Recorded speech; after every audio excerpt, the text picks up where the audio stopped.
The following morning, I woke with a new determination. I was done sitting quietly, waiting for answers that never came.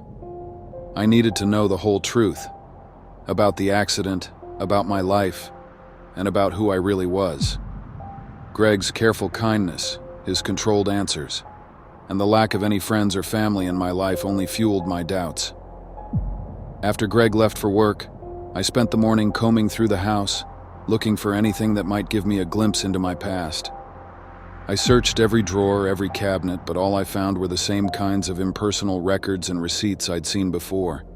It was like my entire life had started just a few months ago, with no trace of anything that came before. Then, as I was cleaning out the small drawer in the back of the closet, I found it. A key, hidden beneath a folded sweater. It was small and silver, simple yet elegant, with a faint engraving on the side. I stared at it, feeling a strange sense of familiarity, though I couldn't place where it might belong. After searching the house, I found no lock that matched it, but as I held it in my hand, I felt an urge to find out where it fit. I slipped it into my pocket, telling myself that if it unlocked a door to my past, I was going to find it. That night, as we sat down to dinner, I couldn't keep quiet.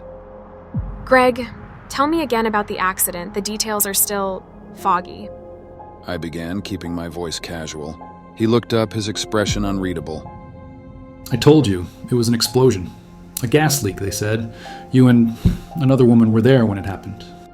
Another woman? I asked, my heart skipping a beat. He hadn't mentioned anyone else before. He nodded slowly, as if reluctant to continue. Yes, her name was Samantha.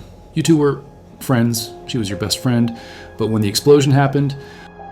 He trailed off, looking away. It's why I didn't mention her.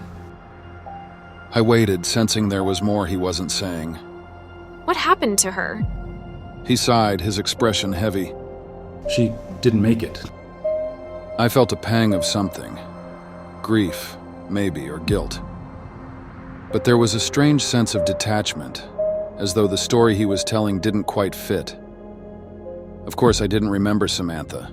Didn't even remember knowing her. But the thought that she'd been with me in the accident, that she'd died, left me feeling unsettled. I'm sorry. I murmured, not sure what else to say. Greg reached across the table, taking my hand in his. It's not your fault. The doctor said you were lucky to survive. You went through so much, Victoria. It's no wonder you can't remember anything. I forced a smile, but his words only added to my unease. The more he told me, the more I felt like I was listening to a fictional mystery novel unfold.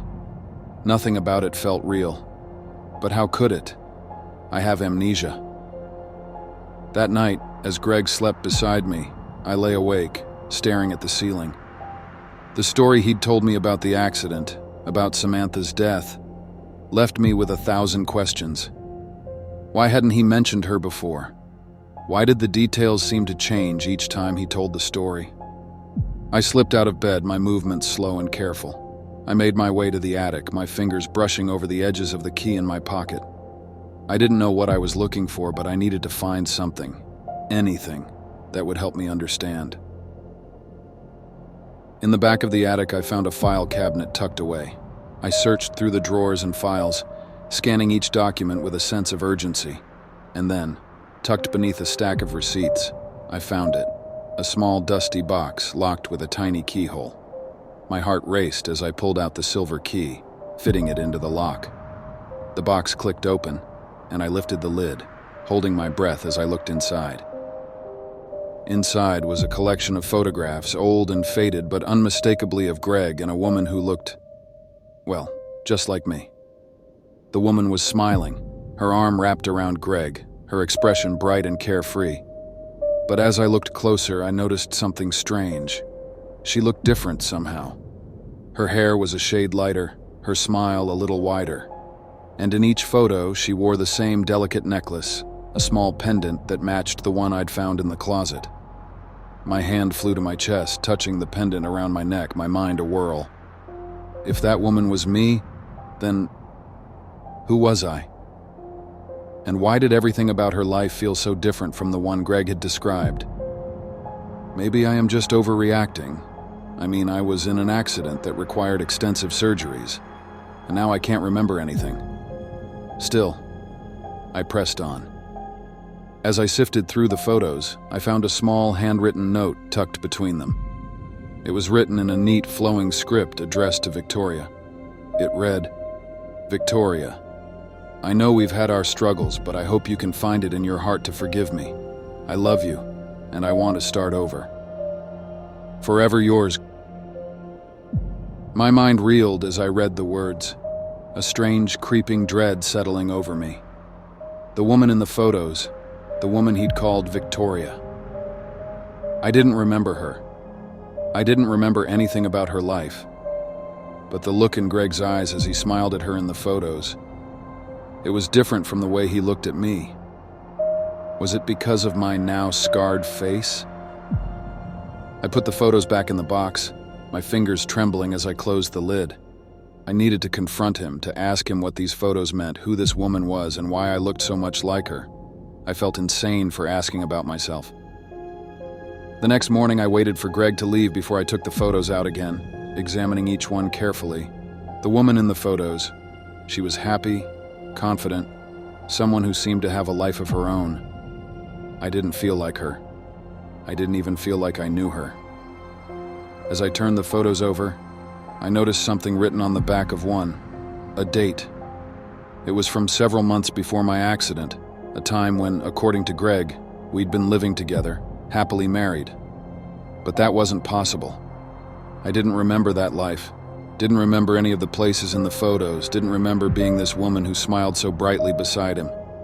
That evening, as Greg returned home, I could barely hold back my questions. Greg, I began, trying to keep my voice steady. can you tell me more about the accident? What exactly happened to me and to that woman? Samantha, I want all the details. I think I deserve that. I mean, you said she was my best friend. He looked at me, his expression shifting slightly. I've told you everything I know. Why are you asking so many questions? Do you think I've lied? He said gently. I swallowed, feeling a surge of fear. I need to understand. Why is it taking so long to remember anything? Why does my life feel wrong? Greg's face softened, but there was something hard in his gaze, something that sent up a red flag. Victoria, He said quietly. sometimes it's better not to remember. He reached out, placing a hand on my shoulder. His touch was warm, but his eyes held an intensity that made me feel trapped. Trust me, you don't want to remember. I forced a smile, nodding, but inside I felt like I was standing on the edge of a cliff, staring into a darkness I couldn't escape. As I lay in bed that night, these thoughts kept echoing in my mind. What is Greg hiding from me? Why would it be best not to remember? Did I do something? Did he do something?